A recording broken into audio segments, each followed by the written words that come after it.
Good evening everyone. तो once again we are live in our current affair series, जो कि 4 बजे रोज conduct होती है। सभी लोग आ गए? 1-2 मिनट हम वेट कर लेंगे सबका, उसके बाद हम सेशन को स्टार्ट करेंगे।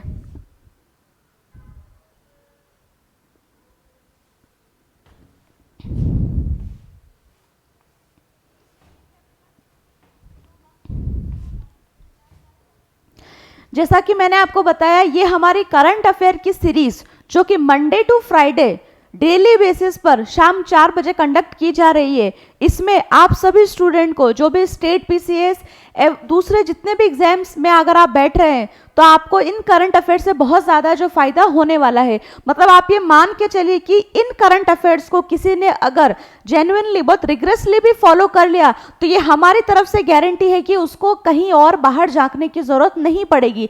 हम आपके सामने डेली के 15 या 10 क्वेश्चन ही लेकर नहीं आते, हम उन 10 क्वेश्चंस के अंदर 100 टॉपिक्स को आपके सामने हम लेकर आते हैं। हम खुद काफी उन टॉपिक्स पर मेहनत करते हैं, उसके बाद काफी सारी प्रिपरेशन के बाद हम आपके सामने वो टॉपिक्स और वो क्वेश्चंस लेकर आते हैं।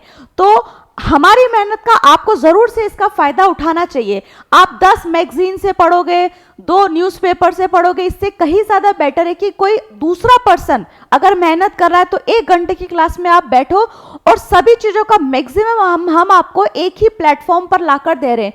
तो अगर किसी ने अभी तक हमारे चैनल को सब्सक्राइब नहीं किया है ये सोचकर कि ये करंट अफेयर का सेशन इंपॉर्टेंट नहीं होने वाला है, तो आप बहुत बड़ी गलत फहमी में हो। आपको जरूर से ये सीरीज अटेंड करनी चाहिए, ताकि नेक्स्ट 4 to 5 मंथ में जो भी आपके एग्जाम्स हो रहे हैं, इन करंट अफेयर्स के बेसिस पर आपका एटलीस्ट करंट अफेयर का जो सेक्शन है वो आपका छूटेगा नहीं।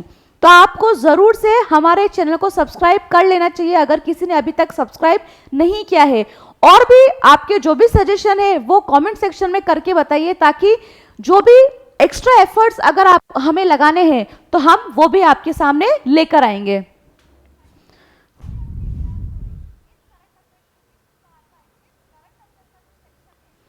चलिए, सभी लोग आ गए?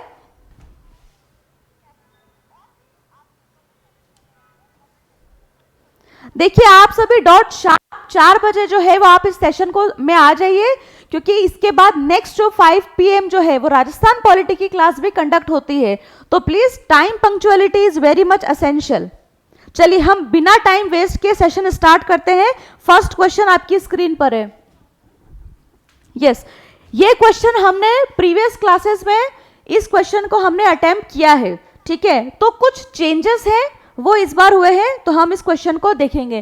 क्वेश्चन है, राजस्थान बजट 2023 के अनुसार मुख्यमंत्री बाल गोपाल योजना के तहत हफ्ते में कितनी बार दूध पिलाए जाने का प्रावधान किया है? ठीक है, हमने 2 दिन पहले, I guess next week, previous week हमने इस क्वेश्चन को डील किया था। तो ये योजना मेनली मैं आपको फिर से थोड़ा सा रिपीट कर देती हूं, ताकि देखिए इस सीरीज में बैठने का एक और फायदा भी है कि अगर आप लगातार बैठते हो तो जो टॉपिक्स है, आपके टॉपिक्स कई बार रिपीट भी होते हैं, नए नए फैक्ट, नए नए फिगर के साथ में। तो इससे अगर एक ही प्रोग्राम 2 बार आपके सामने डिस्प्ले हो रहा है तो आपको उससे बहुत ज्यादा फायदा होगा, आपको हाथों हाथ आपका वो टॉपिक प्रिपेयर हो जाएगा। सुनने से क्वेश्चन और टॉपिक बहुत अच्छे से प्रिपेयर होता है, रादर देन कि मोनोटोनस वे में अगर आप उसको रीड करते जा रहे। इसीलिए मैं बार बार कह रही हूँ कि इस सीरीज को जरूर से अटेंड करें। स्पेशली आरएस और रीट एग्जामिनेशन वाले स्टूडेंट को तो जरूर से ये सीरीज अटेंड करनी चाहिए। चलिए, हम स्टार्ट करते हैं कि ये स्कीम मेनली कब स्टार्ट की गई थी। तो मैंने आपको ये पहले भी बताया था, अगर किसी ने नहीं अटेंड किया है तो वो देख सकते हैं। 29 नवंबर को ये स्कीम स्टार्ट की गई थी। इस स्कीम के साथ ही एक और स्कीम भी थी, मुख्यमंत्री निशुल्क यूनिफॉर्म वितरण योजना।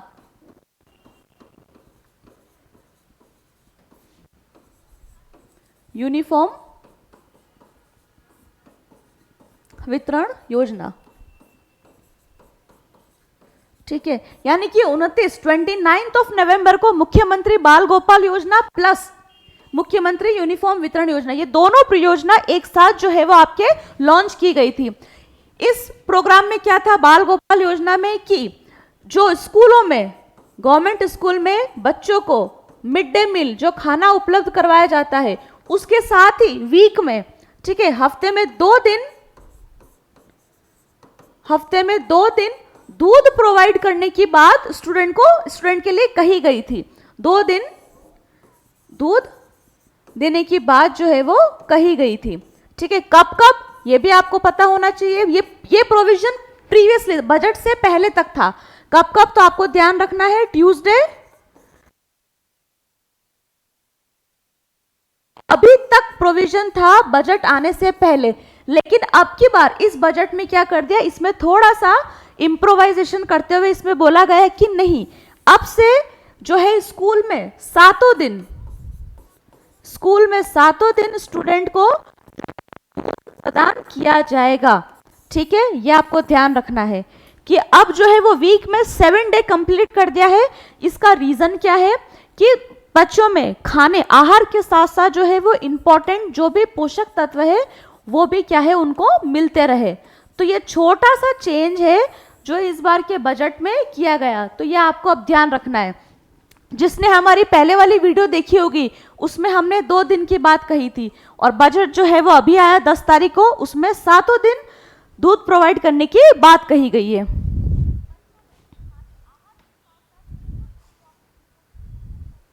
ठीक है, चलिए नेक्स्ट क्वेश्चन देख लेते हैं हम। इसमें बस एक छोटा सा चेंज है कि अब इसमें होल वीक ये प्रोवाइड करवाया जाएगा।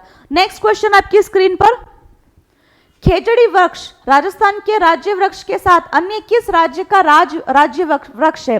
Very very important question of the day. इस क्वेश्चन को अटेंड करना है और नोट भी करना है। क्वेश्चन पूछा है कि राजस्थान के राज्य वृक्ष के साथ साथ ये अन्य किस राज्य का भी राज्य वृक्ष या मौजूद है? देखिए, तो इसका आंसर जाने से पहले हम थोड़ी सी इसका बैकग्राउंड, इसका हिस्टोरिकल जो इसका बैकग्राउंड है वो जान लेते हैं कि इस वृक्ष से रिलेटेड क्या क्या इंपॉर्टेंट इवेंट्स जो है वो हुए थे। तो आपको ध्यान रखना है कि सन 1730 में, हम इसके आंसर पे बाद में आएंगे, हम इसका इंपॉर्टेंट बैकग्राउंड देखेंगे। सन 1730 में मारवाड़ रियासत के राजा महाराजा अभय सिंह ने नए पैलेस, नए महल बनाने के लिए अपने सैनिकों को एक आदेश दिया था कि आप जंगल से लकड़ियों को काट कर लाओ। उसी दौरान इनके जो सैनिक थे वो सभी जंगल गए लकड़ियां काटने के लिए। तो उसी दौरान एक लेडी अमृता देवी, उन्होंने पेड़ पर चिपक कर जो है वो पेड़ों की रक्षा की थी। ठीक है, ट्री को बचाने का उन्होंने प्रयास किया था, और उसी दौरान जो है वो राजा के सैनिकों ने उनको काट कर उनका मर्डर कर दिया। ये बात जब गांव में फैली तो बाकी और भी लोग जो है वो उनका साथ देने के लिए जंगल में पहुंचे। तो इस तरह से वहां पे उस दिन टोटल 363 लोगों की क्या है वहां पे उन लोगों का हत्या कर दी गई। किसके लिए? लकड़ियों के लिए। ठीक, तो इसीलिए यहां पे आपको ध्यान रखना है कि टोटल 363 लोग जो है वो पेड़ों को बचाते हुए शहीद हुए। ठीक, किसके नेतृत्व में? जो आपको ध्यान रखना है कि अमृता देवी। ठीक, इन्हीं की याद में भारत सरकार जो है वो पर्यावरण को बचाने के लिए क्या है, एक अवार्ड जो है वो दिया जाता है कि जो भी फॉरेस्ट को बचाने के लिए उत्कृष्ट कार्य करता है उन्हें अमृता देवी अवार्ड से नवाजा जाता है। ठीक, तो ये आपको ध्यान रखना है कि खेजड़ी वृक्ष को बचाते हुए उन्होंने अमृता देवी और उनके साथी 363 लोगों ने क्या है कि अपने जीवन का बलिदान दिया था। ठीक, तो ये आपको ध्यान रखना है कि ये एक हिस्टोरिकल फैक्ट है, इसे आपको बिल्कुल भी भूलना नहीं है। ठीक, तो हमारा क्वेश्चन क्या है कि राजस्थान के राज्य वृक्ष के साथ ही किस और राज्य का क्या है राज्य वृक्ष है? तो आपको ध्यान रखना है कि तेलंगाना। तेलंगाना। और इसके साथ ही खेजड़ी वृक्ष ना बल्कि राजस्थान और तेलंगाना का राज्य वृक्ष है, बल्कि ये यूएई, यूनाइटेड अरब अमीरात जो कंट्री है, उसका भी एक नेशनल ट्री है। ये भी आपको ध्यान रखना है कि यूएई देश का भी यह एक राष्ट्रीय वृक्ष है। ये बहुत हमारे लिए गर्व की बात है। ये फैक्ट बिल्कुल से भी आपको भूलना नहीं है, बहुत इंपॉर्टेंट है। ठीक है, ये आपको बिल्कुल भी भूलना नहीं है कि Rajasthan, Telangana plus United Arab अमीरात देश का भी यह क्या है, नेशनल ट्री है। ये बिल्कुल भी नहीं भूलना है आप सभी को। ठीक है, लेकिन वहां पर यूएई कंट्री में खेजड़ी को खेजड़ी नाम से नहीं जाना जाता, इसका कोई और नाम है, और वो भी आपको ध्यान रखना है कि इसे वहां पर गाफ नाम से जो है खेजड़ी को जाना जाता है। ठीक है, तो ये आपको भूलना नहीं है बिल्कुल से भी, बहुत इंटरेस्टिंग फैक्ट है ये।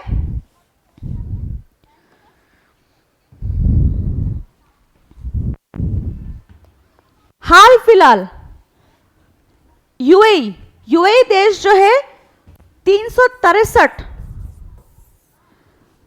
ये लोग जो पेड़ की रक्षा करते हुए मारे गए थे, उनको सम्मान देने के लिए अपने शुरुआत में इनका टारगेट है कि 3.5 लाख वर्ग फीट में खेजड़ी वृक्ष को प्लांटेशन का उन्होंने टारगेट रखा है।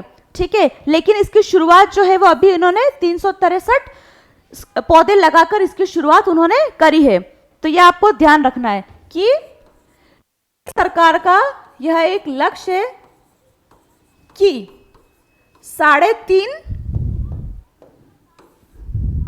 3.5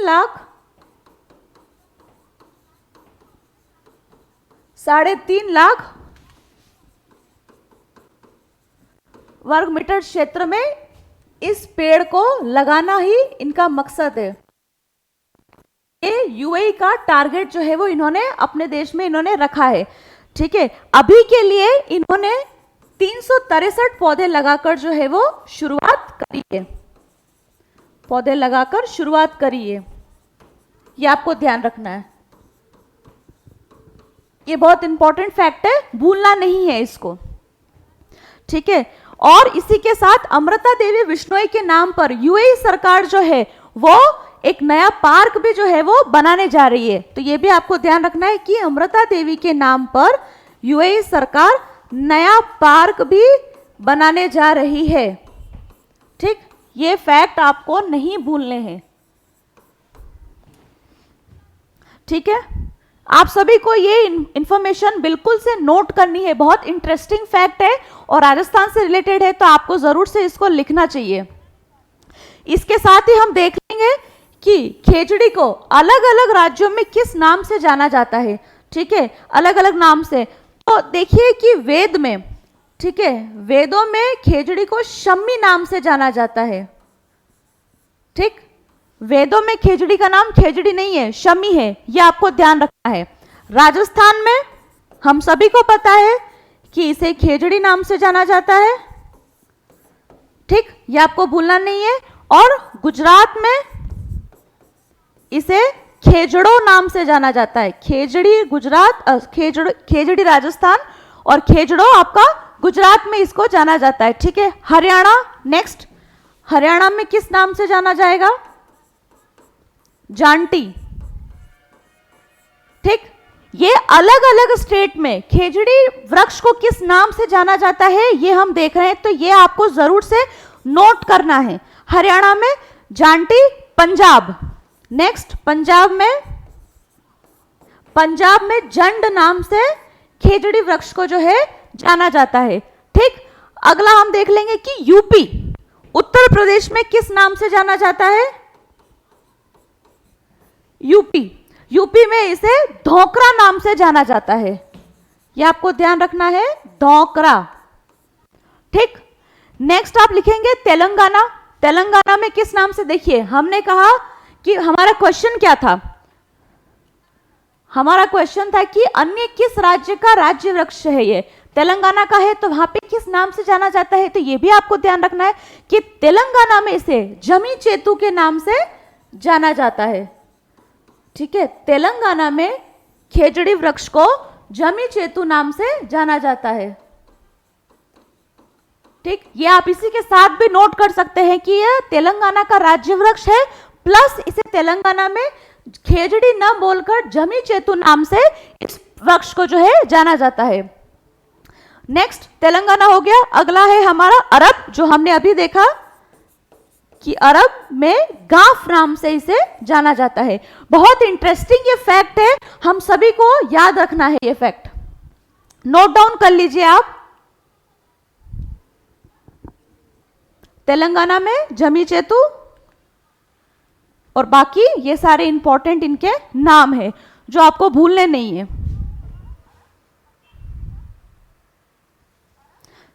चलिए नेक्स्ट क्वेश्चन देख लेते हैं। Yes, very interesting question.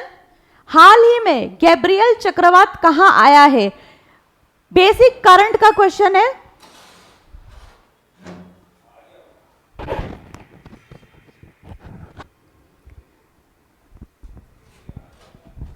हाल ही में गैब्रियल चक्रवात कहां आया है? कोई भी कमेंट करके बताए प्लीज। स्टूडेंट डू कमेंट, आप लोग कमेंट जितना ज्यादा करेंगे क्लास उतनी ही इंटरेस्टिंग आप लोगों के लिए होगी। क्वेश्चन आपकी स्क्रीन पर है, ये बहुत लेटेस्ट, ये आज ही न्यूज में आया है। प्लीज अगर इससे ये पता चलेगा कि आप न्यूज़पेपर पढ़ते हैं या नहीं पढ़ते हैं। वेरी गुड सुरेश देवरा। न्यूजीलैंड, न्यूजीलैंड में कहां ये भी बताए। यस, आपका आंसर मिल गया न्यूजीलैंड, बट न्यूजीलैंड में भी कहां? Be specific.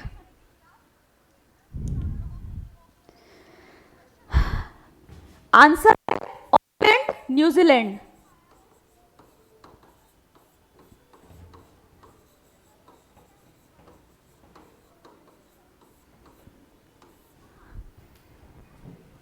कहां आया चक्रवात? आपको ध्यान रखना है, ऑकलैंड, न्यूजीलैंड। इस चक्रवात के कारण से वहां पर, कहा, न्यूजीलैंड में जो है वो नेशनल इमरजेंसी जो है वो डिक्लेयर कर दी गई है। ठीक, आपको ध्यान रखना है कि नेशनल इमरजेंसी अभी वहां पर डिक्लेयर कर दी गई है।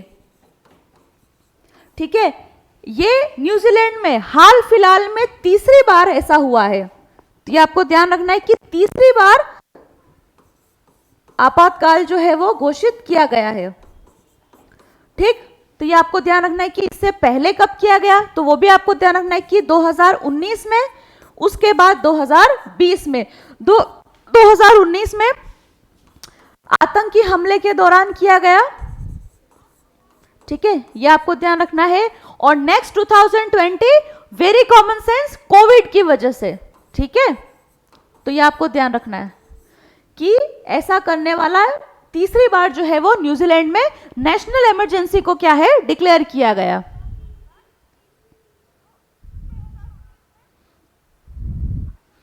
चलिए नेक्स्ट क्वेश्चन देख लेते हैं।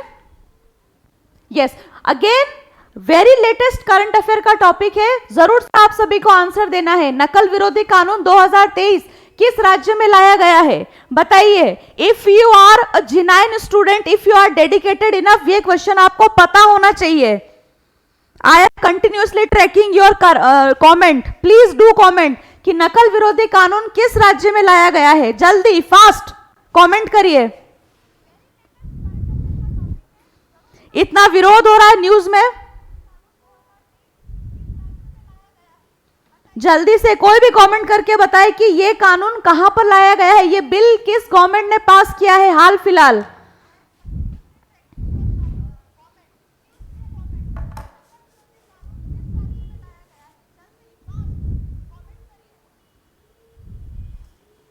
चलिए देखिए, एंटी चीटिंग लॉ, ठीक है, एंटी चीटिंग लॉ, ये मेनली उत्तराखंड गवर्नमेंट जो है वो बिल लेकर आई है। ठीक है, चीटिंग के अगेंस्ट कि एग्जामिनेशन में जितने भी गवर्नमेंट रिलेटेड एग्जाम्स होते हैं उनमें जो चीटिंग के मामले आते हैं, उत्तराखंड गवर्नमेंट में ये सर्वे के अनुसार आया था कि ईयर 2014 और 15 के बाद ये केसेस लगातार बढ़ गए हैं। तो ऐसे केसेस को रोकने के लिए एक सख्त कानून जो है वो उत्तराखंड गवर्नमेंट जो है वो लेकर आई है। ठीक है, तो इसमें आपको ध्यान रखना है कि इसमें क्या सजा का प्रावधान है, ये आपको ध्यान रखना है कि बहुत स्ट्रिक्ट लॉ है। स्ट्रिक्ट लॉ किस हिसाब से है कि अगर कोई कैंडिडेट चीटिंग करते हुए पाया गया तो वो अगले 10 साल तक किसी भी गवर्नमेंट एग्जाम में बैठने के लिए वो एप्लीकेबल नहीं माना जाएगा। ठीक है, तो ये आपको ध्यान रखना है कि अगर कोई भी चीटिंग करते हुए पाया गया तो वो नेक्स्ट 10 ईयर के लिए वो किसी भी एग्जाम में नहीं बैठ सकता, किसी भी सरकारी एग्जाम्स में वो नहीं बैठ सकता, उसको जो है वो एग्जाम देने से डीबार कर दिया जाएगा। ठीक है, नेक्स्ट इसके अलावा और क्या प्रोविजन है, तो वो आपको ध्यान रखना है कि इसी के साथ 10 करोड़ का फाइन प्लस उम्र कैद की जो है वो सजा इस कानून के तहत जो है वो दी गई है। ठीक है, बहुत ही यस उत्तराखंड वेरी गुड। देखिए कितना स्ट्रिक्ट लॉ है, अगर उत्तराखंड गवर्नमेंट ला सकते तो फिर राजस्थान में क्या होना चाहिए, राजस्थान में तो मृत्यु दंड होना चाहिए, नहीं, राजस्थान गवर्नमेंट कब लेकर आएगी इस तरह का एक्ट। और इसमें कौन कौन शामिल है, सभी लोग इसमें शामिल है, चाहे वो स्टूडेंट हो गए, टीचर्स हो गए, एग्जाम कंडक्ट करवाने वाले हो गए, एग्जामिनेशन के दिन जो सरकारी गाड़ियां होती है जो एग्जामिनेशन पेपर को लेकर जाती है वो ऑफिसर्स हो गए, कॉन्ट्रैक्टर हो गए, everything and anything who is involve in the examination process, ये लॉ उन सभी पे एप्लीकेबल होगा। ठीक है, तो ये आपको ध्यान रखना है कि किस स्टेट ने लाया है और क्या क्या इसके फैक्ट है, ये आपको भूलना नहीं है। ठीक, कि अगले 10 साल तक और नेक्स्ट 10 करोड़ का फाइन और इसके लिए उम्र कैद, इसका काफी ज्यादा प्रोटेस्ट जो है वो उत्तराखंड में अभी फिलहाल चल रहा है, तो ये आपको पता होना चाहिए। चलिए नेक्स्ट क्वेश्चन देख लेते हैं। नेक्स्ट क्वेश्चन आपकी स्क्रीन पर है, my vote my Valentine programme का संबंध किस राज्य से है। कल ही था वैलेंटाइन डे, सबने सेलिब्रेट किया होगा अपने वैलेंटाइंस के साथ, तो थोड़ा सा इस एस्पेक्ट से भी देखो कि my vote my Valentine programme का संबंध किस राज्य से है। देखो प्रोग्राम, हम वैलेंटाइन को कैसे सेलिब्रेट करते हैं और गवर्नमेंट इसे किस तरह से डेडिकेटेड करता है। See the difference between the tendency. बहुत अच्छा क्वेश्चन है ये, किस राज्य, ठीक है, मेघालय गवर्नमेंट में मुख्य निर्वाचक आयुक्त, ठीक है, चीफ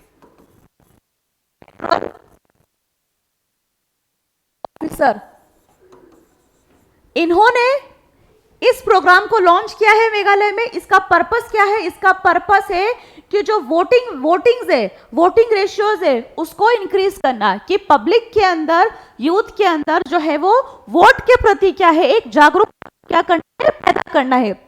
इसीलिए इन्होंने स्पेशली वैलेंटाइन डे यानी कि कल 14 Feb 2023 को ये प्रोग्राम लॉन्च किया।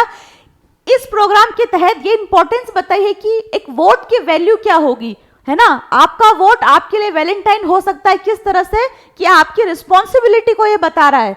ठीक है, तो आपको ध्यान रखना है कि यह प्रोग्राम वोट, जनता का वोट के प्रति जागरूकता को बढ़ाने हेतु इस प्रोग्राम को जो है वो लॉन्च किया गया।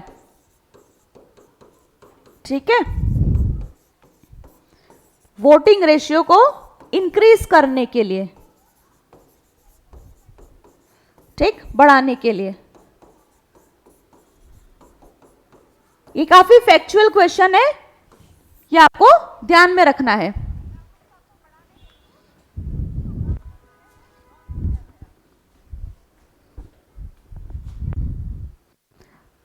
आप साइड बाय साइड नोट भी करते जाए ताकि आपका अच्छा खासा करंट अफेयर जो है वो प्रिपेयर होता जाएगा। चलिए नेक्स्ट क्वेश्चन देख लेते हैं। नेक्स्ट क्वेश्चन देख लेंगे। भारत में ठोस कचरे से हाइड्रोजन बनाने का पहला प्लांट कहां स्थापित किया जा रहा है। सॉलिड वेस्ट मैनेजमेंट के लिए पहला प्लांट जो है वो कहां पे स्टैब्लिश किया जा रहा है, यह आपके सामने क्वेश्चन है। ठीक है, अभी कुछ ही दिन पहले अगर if you are updated with the current affair, तो आपको पता होगा भारत में, इंडिया ने जो है वो नेशनल ग्रीन हाइड्रोजन पॉलिसी को भी लॉन्च किया है। उसमें उन्होंने बहुत सारे टारगेट्स रखे हैं, ठीक है, हम वो भी देखेंगे इसमें। उसी से रिलेटेड ये क्वेश्चन है कि ये प्लांट जो है वो कहां स्टैब्लिश किया गया है, तो आपको ध्यान रखना है कि पुणे,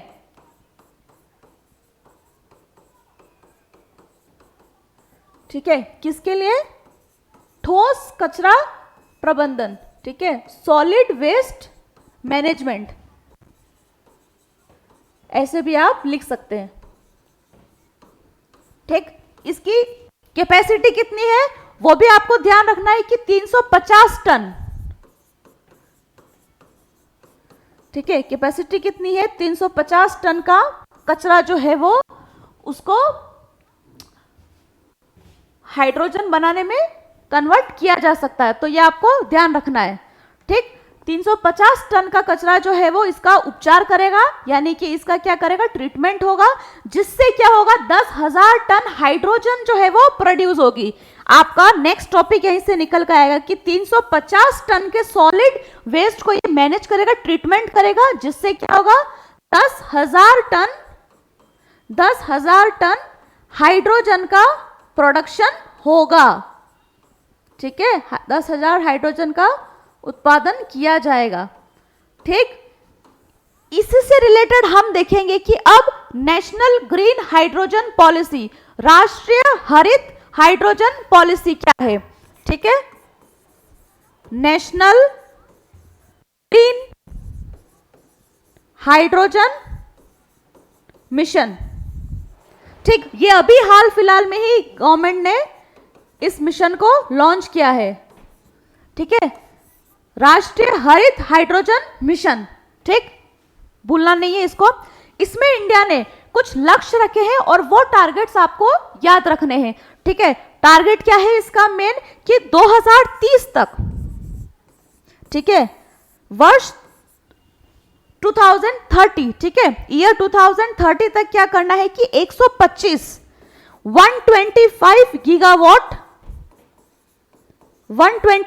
गीगावाट की कैपेसिटी के साथ हमें रिन्यूएबल एनर्जी से क्या है? एनर्जी को प्रोड्यूस करना है। ये ध्यान रखना है कि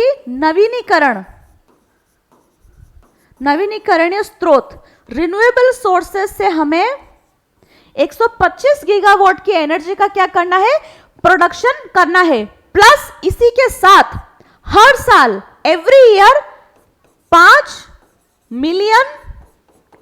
मिलियन मैट्रिक टन हाइड्रोजन का क्या करना है? प्रोडक्शन भी हर साल करना है, इस लक्ष्य के साथ। कब तक? 2030 तक। ये आपको ध्यान रखना है, ठीक। ये बहुत ही इंपॉर्टेंट फैक्ट है, भूलना नहीं है आपको, ठीक, कि राष्ट्रीय हरित हाइड्रोजन मिशन में क्या टारगेट रखा गया है कि वर्ष 2030 तक 125 गीगावाट की कैपेसिटी के साथ रिन्यूएबल सोर्सेस से एनर्जी को प्रोड्यूस करना है, प्लस हर साल 5 मिलियन मेट्रिक टन का भी क्या करना है? हाइड्रोजन को प्रोड्यूस करना है। यह आपको ध्यान रखना है कि 5 मिलियन टन कितना है? प्रति वर्ष, ठीक। इतनी कैपेसिटी हमें क्या करनी है? डेवलप कर लेनी है, ठीक, ताकि 2030 तक क्या है? हम अपना ये वाला टारगेट जो है इसे हम कंप्लीट कर पाए। इसी के साथ ही इसमें इन्वेस्टमेंट भी काफी करोड़ों का किया गया है, जो आपके लिए इंपॉर्टेंट नहीं है। ये फैक्ट काफी इंपॉर्टेंट है, जो आपको ध्यान रखना है,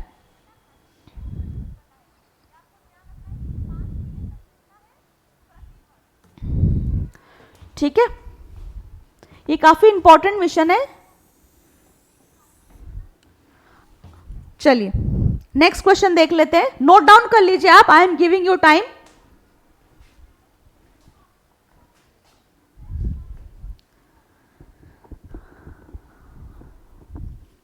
चलिए नेक्स्ट क्वेश्चन देखते हैं। एयरबस और बोइंग विमान कंपनी किस देश से संबंधित है? अगेन करंट का टॉपिक है। एयरबस बोइंग विमान कंपनी किस कंट्री से रिलेटेड है? ठीक है, तो ये आपको ध्यान रखना है कि एयरबस जो है ये आपके फ्रांस, ठीक है, ये आपको ध्यान रखना है कि फ्रांस से रिलेटेड है, और दूसरा जो है बोइंग कंपनी जो है वो आपको ध्यान रखना है कि अमेरिका से, ठीक, इनका संबंध जो है वो अमेरिका से है। ठीक, ये न्यूज में क्यों है, हमने ये क्वेश्चन हमने क्यों लिया है कि अभी एयर इंडिया ने जो है वो इन दोनों कंपनी से लगभग 470 विमान को इंपोर्ट करने की क्या करी है, डील करी है। तो ये आपको ध्यान रखना है कि एयर इंडिया ने 470 विमानों की खरीदने की इनसे डील करी है।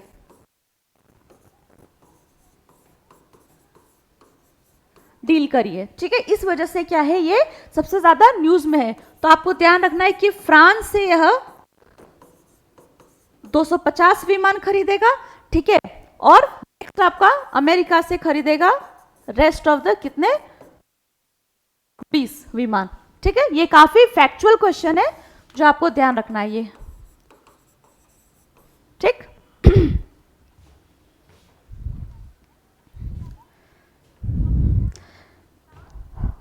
कल हमारी क्लास राजस्थान पॉलिटी की क्लास शाम 5 बजे नहीं हो पाई थी ड्यू टू एनी रीजन, लेकिन आज शाम 5 बजे जस्ट मेरी क्लास के बाद राजस्थान पॉलिटी की क्लास जो है वो आपकी आज कंडक्ट होगी।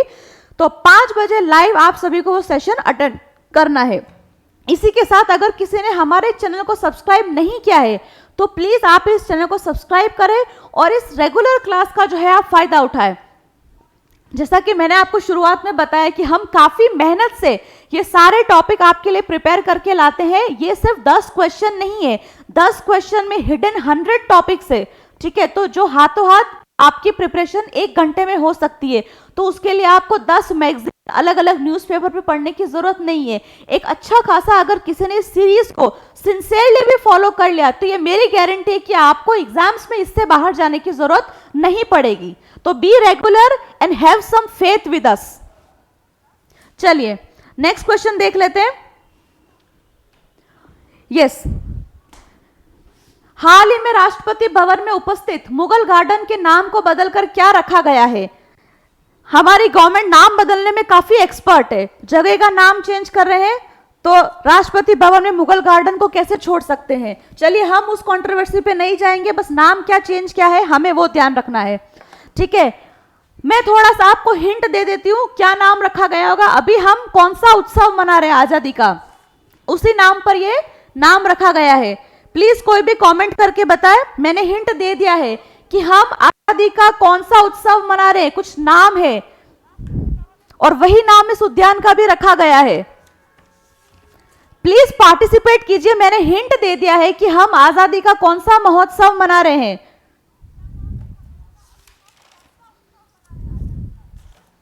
प्लीज कमेंट करिए।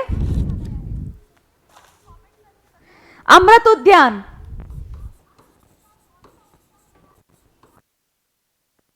हम मना रहे ना आजादी का अमृत उत्सव मना रहे, हम सेलिब्रेट कर रही है हमारी गवर्नमेंट घर घर में। तो ये उद्यान जो है वो इस नाम से रखा गया है। इससे पहले भी, ठीक है, इससे पहले भी कई बार मुगल गार्डन में बहुत कुछ एडिशन किए गए, तो वो आपको ध्यान रखना है कि कब कब जो है वो बदलाव किए गए, किस किस के टाइम पे। ठीक, सबसे पहले आपको ध्यान रखना है कि दली खाना गार्डन को भी ऐड किया गया था। किसने ऐड किया? C Rajagopalachari, last governor general of India. उन्होंने इस गार्डन को लॉन्च किया था किसके टाइम पे? फूड शॉर्टेज के टाइम पे। आपको ध्यान रखना है कि last governor general of India. ठीक, कौन, किसकी बात हो रही है? सी राजगोपालाचारी। ठीक है, कब किया था इन्होंने? फूड शॉर्टेज के टाइम पे। ठीक है, अनाज संकट के टाइम पे इस गार्डन को भी इन्होंने ऐड किया था। ठीक, इसके बाद और भी इसमें नाम चेंज किए गए, वो भी आपको ध्यान रखना है कि कैक्टस गार्डन। ठीक है, दूसरा कैक्टस गार्डन,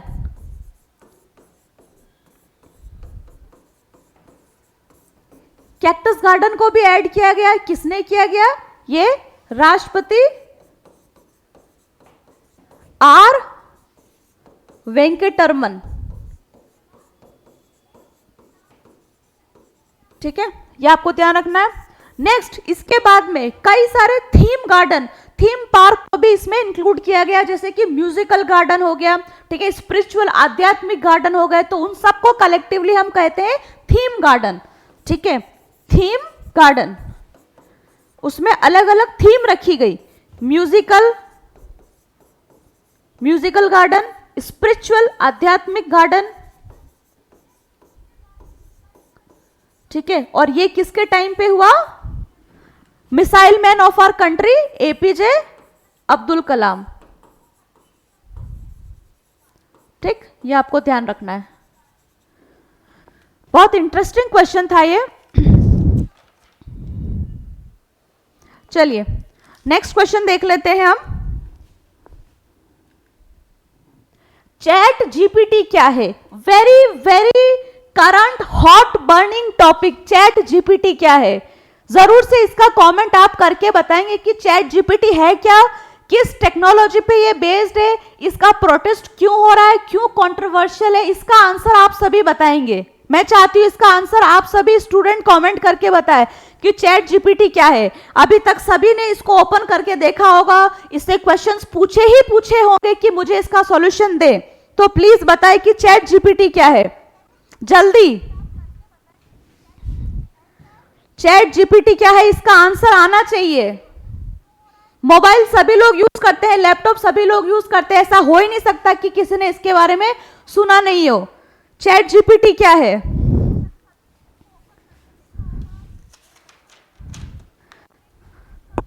सुरेश देवरा, मैं ऑब्जर्व कर रही हूं आप काफी एक्टिव है कमेंट करने में, प्लीज आप ही आंसर दे दीजिए।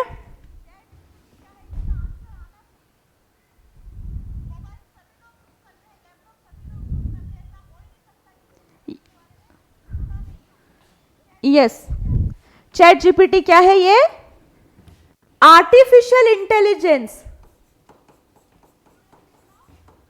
आर्टिफिशियल इंटेलिजेंस बेस्ड क्या है? ये एक चैटबॉट है। ठीक, क्या है ये? एक चैटबॉट, एआई बेस्ड एक चैटबॉट है ये।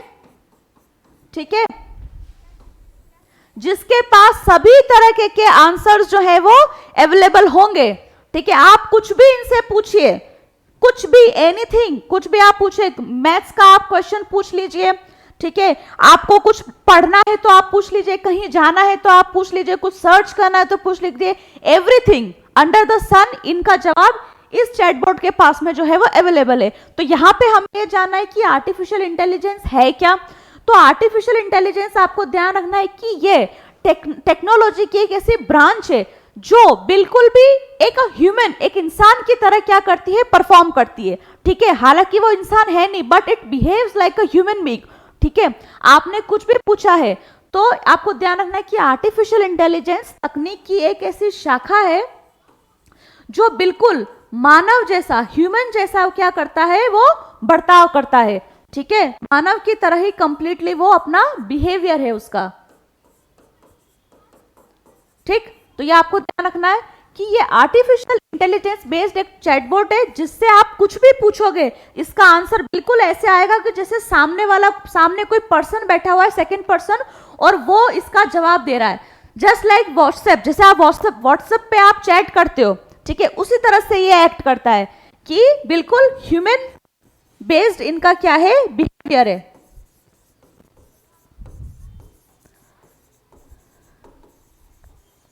ठीक है, इसके बहुत सारे फायदे हैं। फायदे क्या हैं? कि इससे सभी को फाइनेंस रिलेटेड हेल्प मिल सकती है, सर्विसेज में लोगों को हेल्प मिल सकती है, एजुकेशन में इसमें हेल्प मिल सकती है, और बहुत सारी सुविधाएं जो है वो इस चैटबॉट के माध्यम से हम सभी को बहुत ही कम टाइम में अवेलेबल करा दी जाएगी। और इसी का रीजन है कि इस चैटबॉट का काफी ज्यादा प्रोटेस्ट हो रहा है। सभी जितने भी प्रोफेशनल्स है, doctors, engineer, teachers, graphic designer, everything, जो मैंने आपको कहा, शेयर मार्केट वाले, सभी लोग इसका काफी ज्यादा प्रोटेस्ट कर रहे हैं। इन लोगों का ये कहना है कि जो काम हम करते आए हैं अभी तो ये चैटबॉट कर लेगा, तो फिर हमारी रिक्वायरमेंट कहाँ, हमारी जॉब का कहाँ, हमारे एग्जिस्टेंस का कहाँ। तो इससे एक क्लैश पैदा हो गया है कि ह्यूमन वर्सेस टेक्नोलॉजी के बीच में, ठीक। Although it is very good, लेकिन यह एक फ्यूचर में कंसर्न भी है कि अगर सारा काम यही करेगा तो हम क्या करेंगे, ठीक है। तो ये आपको ध्यान रखना है। चलिए नेक्स्ट क्वेश्चन देख लेते हैं। नेक्स्ट क्वेश्चन स्क्रीन पर है, न्यूनतम स्पीड क्या है नए ब्रॉडबैंड की परिभाषा के अनुसार।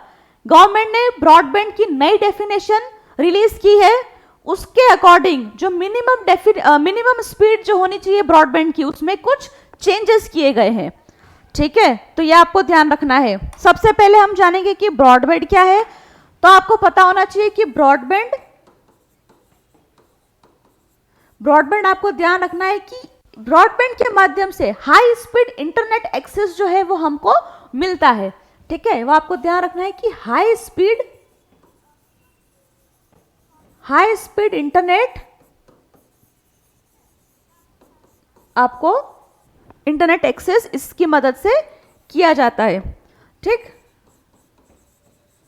स्पीड जो है वो काफी ज्यादा है। तो पुरानी डेफिनेशन, ठीक है, पुरानी परिभाषा के अनुसार क्या मिनिमम स्पीड थी वो आपको देखनी है, और अभी नई परिभाषा के अनुसार क्या डेफिनेशन है मिनिमम स्पीड की, वो भी आपको ध्यान रखनी है। तो पुरानी स्पीड के अनुसार जो है, पुरानी स्पीड थी आपकी 512 kbps, ठीक, ये आपको ध्यान रखना है, ठीक। और नई डेफिनेशन के अनुसार कितना है वो भी आपको ध्यान रखना है, 2 Mbps, ठीक। ये काफी फैक्चुअल और छोटा सा क्वेश्चन है, इसको आपको नोट करना है।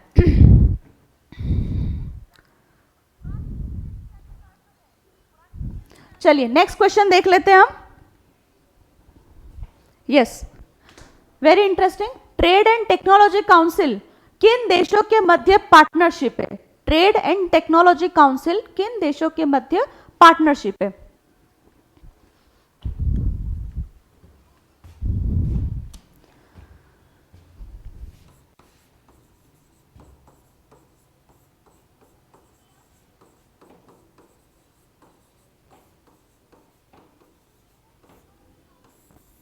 ठीक है, यह एक तरह की पार्टनरशिप है जो इंडिया ने यूरोपियन कंट्री के साथ साइन की है, जिसमें ट्रेड, टेक्नोलॉजी और सिक्योरिटी रिलेटेड जो भी इश्यूज रहेंगे उसमें ये दोनों कंट्रीज जो है वो क्या कर सकेंगे, सॉरी, इंडिया और यूरोपियन कंट्रीज जो है वो क्या कर सकेंगे, कोलैबोरेशन कर सकेंगे, कोऑर्डिनेट कर सकेंगे। तो आपको ध्यान रखना है कि किन किन चीजों को लेकर, ट्रेड, ठीक है, टेक्नोलॉजी, और लास्ट आपको ध्यान रखना है सिक्योरिटी, ठीक है। तीन मुद्दों पर क्या है, तीन मुद्दों पर कोऑर्डिनेशन जो है वो इस काउंसिल के माध्यम से क्या है किया जा सकेगा, वो आपको ध्यान रखना है।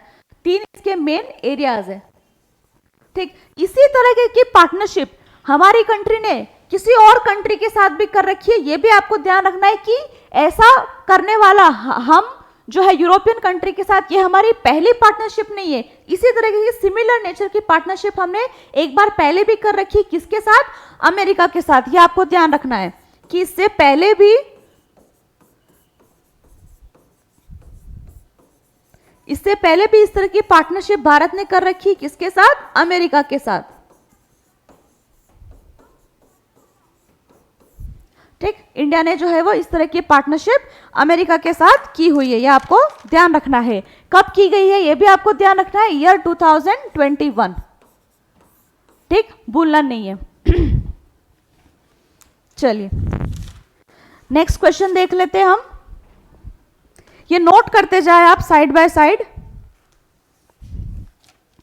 चलिए, yes, G20 stay safe online campaign का उद्देश्य क्या है। नाम से ही पता चल रहा है कि G20 stay safe online campaign का उद्देश्य क्या है।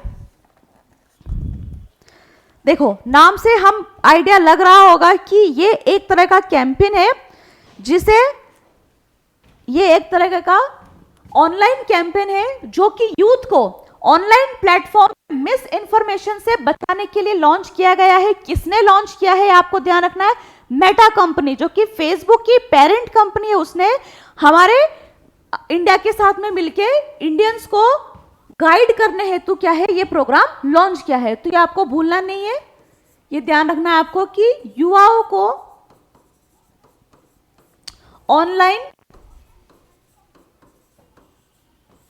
ऑनलाइन पर मिस इंफॉर्मेशन से बचाने के लिए, ठीक है, गलत सूचना से उन्हें बचाने के लिए,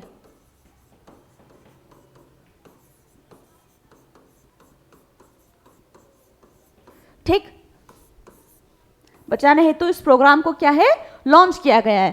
ठीक है, तो ये आपको ध्यान रखना है इसमें।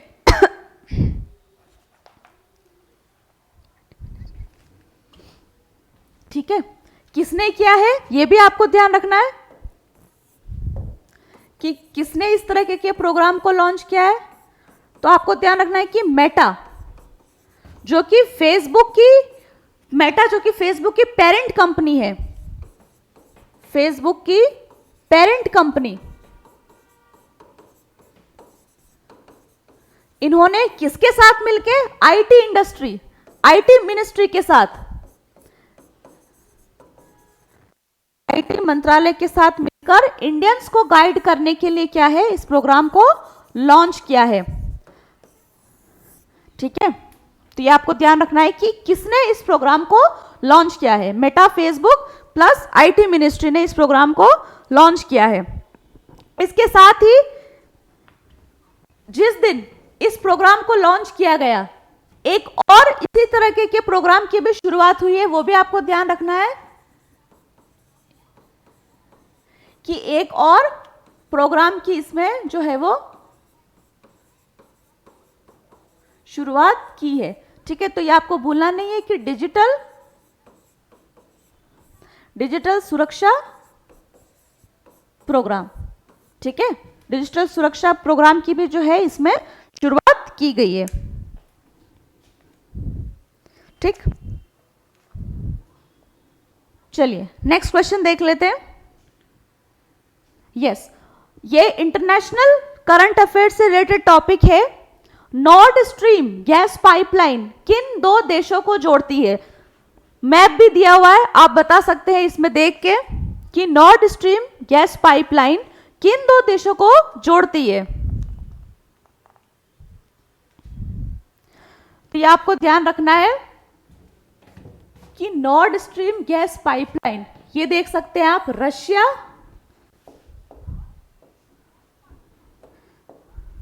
यह आपको ध्यान रखना है कि रशिया और जर्मनी, ठीक है, ये पॉइंट आउट मैंने किया है मैप में कि रूस और जर्मनी को यह पाइपलाइन जो क्या है जोड़ता है। ठीक है, इसमें दो तरह के प्रोग्राम है, नॉर्ड स्ट्रीम 1 गैस पाइपलाइन 1 और Nord Stream gas pipeline 2।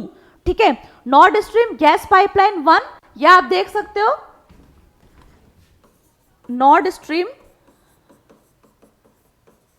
Gas pipeline first programme, first इसकी शुरुआत हुई 2011 में। 2011 में इसकी शुरुआत हुई, कहां से की गई आप देख सकते हैं, व्योबोर्ग, ठीक है, रशिया के व्योबर्ग एरिया से इसकी शुरुआत की गई है। ठीक, ये आपको ध्यान रखना है। और दूसरा Nord Stream gas pipeline programme 2, इसकी शुरुआत भी अभी हाल फिलहाल में की गई है।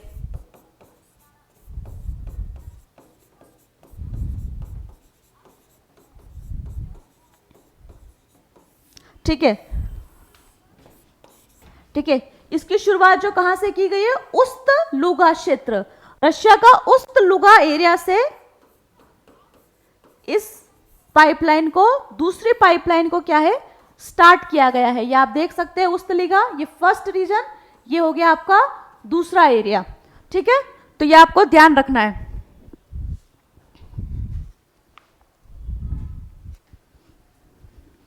ठीक है, ये टॉपिक न्यूज में क्यों है कि सुनने में हाल फिलहाल में सुनने में आया कि जो गैस पाइपलाइन प्रोजेक्ट 2 है, यहां पर बॉम्बिंग बमबारी की आशंका जो है यहाँ पे जताई गई है, इस वजह से ये टॉपिक वापस न्यूज में है।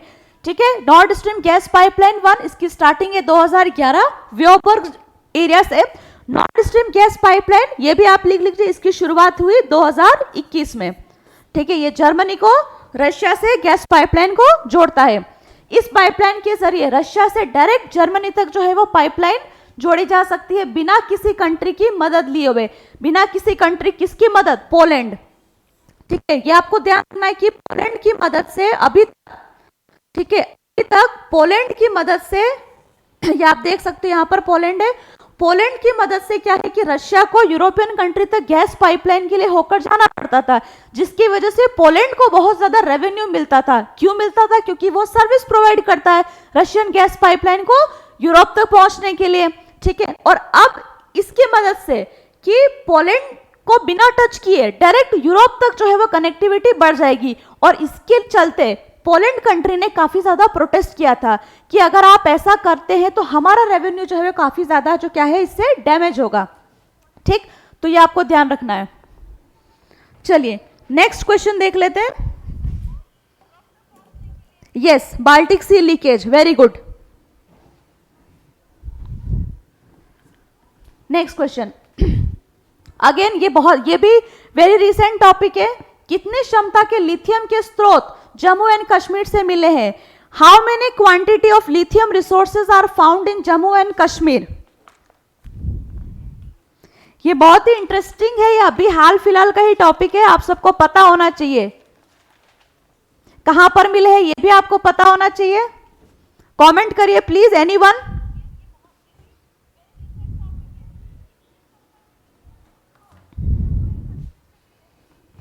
कोई कमेंट करके बताए, मैं वेट कर रही हूं।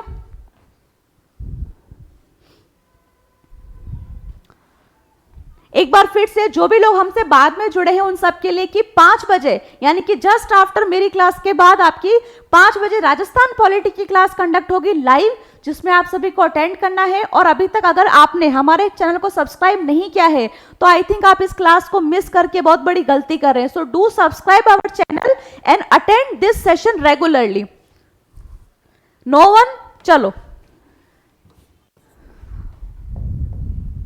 लिथियम रिसोर्सेज, ठीक है, आपको ध्यान रखना है 6 मिलियन टन। ठीक है, 6 मिलियन टन के क्या है लिथियम के रिसोर्सेज जो है वो जम्मू एंड कश्मीर से मिले हैं। कहां मिले हैं ये भी आपको ध्यान रखना है कि कहां से। जम्मू एंड कश्मीर के रियासी डिस्ट्रिक्ट के, रियासी डिस्ट्रिक्ट के आपको ध्यान रखना है कि सलाल हाईमाना,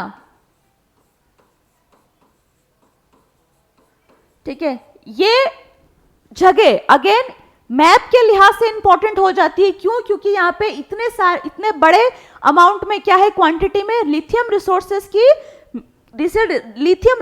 की क्या है यहाँ पे एविडेंसेस मिले हैं। ठीक है, तो आपको ध्यान रखना है कि रियासी डिस्ट्रिक्ट का सलाल हाईमाना क्षेत्र से क्या है ये रिसोर्सेज हमें मिले हैं। ठीक है, अब हमें देखना है कि लिथियम क्यों इंपॉर्टेंट है, क्यों ये बहुत बड़ी बात है कि लिथियम जो है वो इतनी भारी मात्रा में जो है वो जम्मू एंड कश्मीर से मिला है। तो सबसे पहले हम देखेंगे कि लिथियम है क्या। तो आपको ध्यान रखना है कि लिथियम एक सॉफ्ट सिल्वर कलर का एक मेटल है, सिल्वरी मेटल, ठीक है, जो पानी के साथ बहुत जल्दी रिएक्ट कर जाता है, हाईली रिएक्टिव विद वाटर। ठीक है, पानी के साथ ये बहुत जल्दी रिएक्ट कर जाता है। ठीक, तो ये आपको ध्यान रखना है। अब इसके मिलने से हमें क्या इतना फायदा है, ठीक है, ये भी आपको ध्यान रखना है। तो आपको ध्यान रखना है कि अभी तक इंडिया लिथियम के प्रोडक्शन में 0 है, यानी कि लिथियम के उत्पादन में इंडिया जो है वो 0 है। हमारे कंट्री में लिथियम बिल्कुल भी कहीं से नहीं मिलता है, यानी कि जो भी हमारी रिक्वायरमेंट्स है लिथियम की, ठीक है, वो सब हम कहां से पूरी करते हैं? इंपोर्ट से, आयात करते हैं। कहां से? दूसरी कंट्री से। तो ये आपको ध्यान रखना है कि हमारे कंट्री की जितनी भी रिक्वायरमेंट है लिथियम की, वो सब हम किससे करते हैं? वो सब हम इंपोर्ट, आयात से जो है वो हम करते हैं। और कहां से करते हैं ये भी आपको ध्यान रखना है। ऑस्ट्रेलिया, ऑस्ट्रेलिया लिथियम के प्रोडक्शन में अभी तक वर्ल्ड में नंबर 1 पे आता है। आपको ध्यान रखना है कि हमारा टोटल आयात जो है वो ऑस्ट्रेलिया से होता है, ठीक है। तो अगर इतने बड़े मात्रा में अगर लिथियम हमें मिलता है तो आगे चल जो इंपोर्ट डिपेंडेंसी है फॉरेन कंट्रीज पे वो क्या हो जाएगी? कम हो जाएगी। तो ये आपको ध्यान रखना है कि अभी तक हम सारा इंपोर्ट कहां से? ऑस्ट्रेलिया से करते हैं। लिथियम के एप्लीकेशन कहां कहां है वो भी आपको ध्यान रखना है कि बैटरीज बनाने में, ठीक है, एरोस्पेस इंडस्ट्री में, फार्मास्यूटिकल में,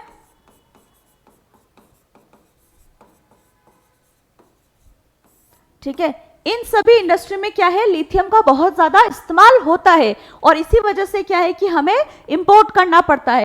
एक और फैक्ट आपको ध्यान रखना है कि जैसे कि मैंने आपको बताया कि ऑस्ट्रेलिया में सबसे ज्यादा इसका प्रोडक्शन होता है, तो ऑस्ट्रेलिया में एक ग्रीन बुशेस माइन, जो कि दुनिया की लार्जेस्ट हार्ड रॉक माइन है, किसकी? लिथियम की। तो ये आपको ध्यान रखना है कि ये दुनिया की सबसे बड़ी लिथियम की हार्डेस्ट रॉक माइन है, ये आपको ध्यान रखना है। World largest hardest rock mine green bushes mine, जो कि कहां है? आपके ऑस्ट्रेलिया में।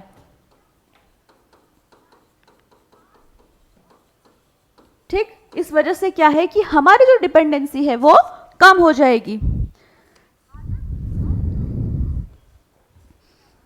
Yes, lithium triangle, Argentina, Bolivia, Chile, yes बिल्कुल, हम यहां से भी इंपोर्ट करते हैं।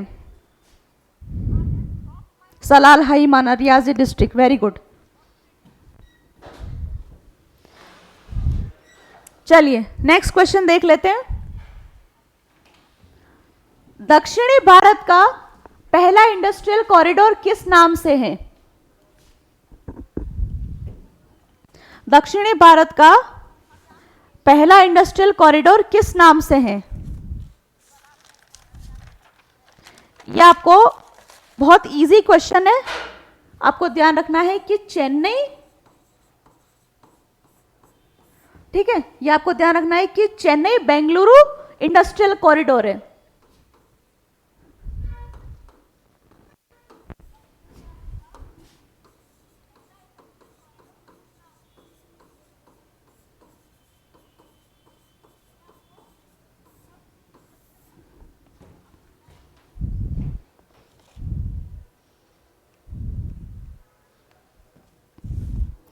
ठीक है, इंडस्ट्रियल कॉरिडोर ये क्या है? आपको ध्यान रखना है कि इंडिया ने नेशनल इंडस्ट्रियल कॉरिडोर प्रोजेक्ट जो है इसकी शुरुआत की है। कब की है ये आपको ध्यान रखना है? 2007 में। इसका पर्पस क्या है कि इंडस्ट्री को प्रोत्साहन देना, इंडस्ट्रियल टाउन डेवलप करना। ठीक, इसी तरह के प्रोग्राम जो हैं, इसी तरह के जो इंडस्ट्रियल कॉरिडोर है वो और भी इंडिया में अभी रनिंग कंडीशन में है, वो भी हम देख सकते हैं। ये देख सकते हो आप मैप में। पहला Delhi Mumbai industrial corridor, first आपको मैप में दिख रहा होगा। दूसरा Bengaluru Mumbai economic corridor. Third Amritsar Kolkata industrial corridor. Fourth Vizag Chennai industrial corridor. और ये अभी हमारा चेन्नई बेंगलुरु इंडस्ट्रियल कॉरिडोर। ठीक है, तो ये क्या है? साउथ इंडियन का इंडस्ट्रियल कॉरिडोर है। इसका पर्पस क्या है इंडस्ट्रियल कॉरिडोर का? Reform, perform and transform. ठीक है, ये आपको ध्यान रखना है कि रिफॉर्म, परफॉर्म, हम रिफॉर्म करेंगे, परफॉर्म करेंगे और खुद को ट्रांसफॉर्म करेंगे। ठीक है, इंडस्ट्री के क्षेत्र में हमें क्या करना है? खुद को सक्षम बनाना है। ठीक, तो ये आपको ध्यान रखना है। ठीक है, चलिए अब हम इस सेशन को एंड करते हैं, क्योंकि नेक्स्ट क्लास जो है वो पॉलिटी, राजस्थान पॉलिटी की क्लास 5 बजे जो है वो आपकी जस्ट अभी शुरू होने वाली है। प्लीज आप उस सेशन को भी अटेंड करिए, उसका लिंक जो है वो हमारे चैनल पर दिया हुआ है। और अभी तक किसी ने चैनल को सब्सक्राइब नहीं किया है तो please civil services academy channel को सब्सक्राइब करें। और मेरी क्लास अब कल 4 बजे होगी। Till then bye everyone.